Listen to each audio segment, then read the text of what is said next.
नंदिनी पुन्हा एकदा आणणार वसुंधराच्या आयुष्यात एक मोठं वादळ। नमस्कार मंडळी, लग्नानंतर होईल प्रेम या मालिकेच्या पुढील भागात आपल्याला पाहायला मिळतंय की नंदिनी तिच्या रूम मध्ये बसलेली असते। ती विचार करत असते की मगाशी बाबा असे का बोलले असतील की मी तुझा बाबा नाही आणि तू माझी मुलगी नाही। हे तिच्या डोक्यात विचार चालू असतात। तेवढ्यात जीवा तिथे येतो। नंदिनी त्याला बघून म्हणते, जीवा, मी खोटा साक्षीदार आणला नव्हता, तुम्ही तरी माझ्यावर विश्वास ठेवा। त्यानंतर जीवा म्हणतो, हे बघ, मला सगळं काही माहितीये, तुला माझा तुझ्यावर पूर्णपणे विश्वास आहे, तुला फसवण्यात आलं आहे हे मला माहितीये। त्यानंतर नंदिनी म्हणते, असं का होत असेल बरं? मी ज्याच्यावर विश्वास ठेवते तोच माझा विश्वासघात करतो। दीपकवर मला विश्वास ठेवायच नव्हता पाहिजे, असं कसं झालं असेल जीवा? दीपकशी तू भेटायला एकटीने जायला नव्हतं, मला सुद्धा सोबत घेऊन जायला पाहिजे होतं। आपल्याला कळलं असतं की तिथं काहीतरी गडबड आहे, कदाचित आपण दुसरा मार्ग निवडला असता। त्यानंतर नंदिनी म्हणते की मी त्या दिवशी एकटीने नव्हतं जायला पाहिजे, माझं चुकलंच। तुम्ही किती वेळा समजून सांगत होता तू एकटीने जाऊ नकोस, पण मी तुमचं काही ऐकलं नाही। त्यानंतर जीवा म्हणतो, काही काळजी करू नकोस, जीवा तुला कधीच हारू देणार नाही।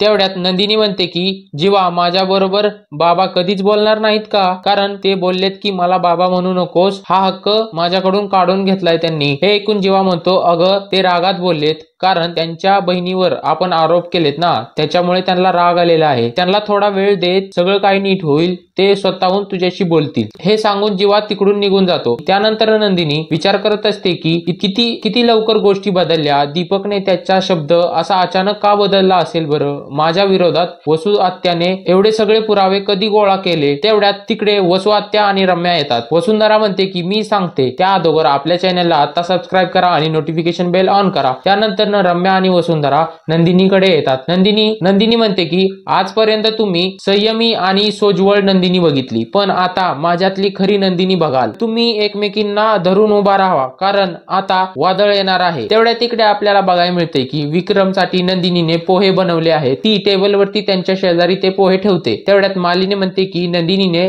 तुमचे आवडते पोहे बनवले आहेत। विक्रम म्हणतो, ती ह्या घरातली सून आहे, तिने हवं ते करावं, पण माझ्यासाठी काही करू नये। हे बोलून उठून जात असतो। तेवढ्यात मालिनी म्हणते की थांबा आणि हे सगळं संपवा आता। त्यानंतर विक्रमला खूप राग आलेला असतो। विक्रम रागाने म्हणतो, संपवणार नाही, यापुढे या घरात हा विषय कोणासाठीही संपणार नाही। आता पुढे काय होईल बघूयात पुढच्या एपिसोड मध्ये।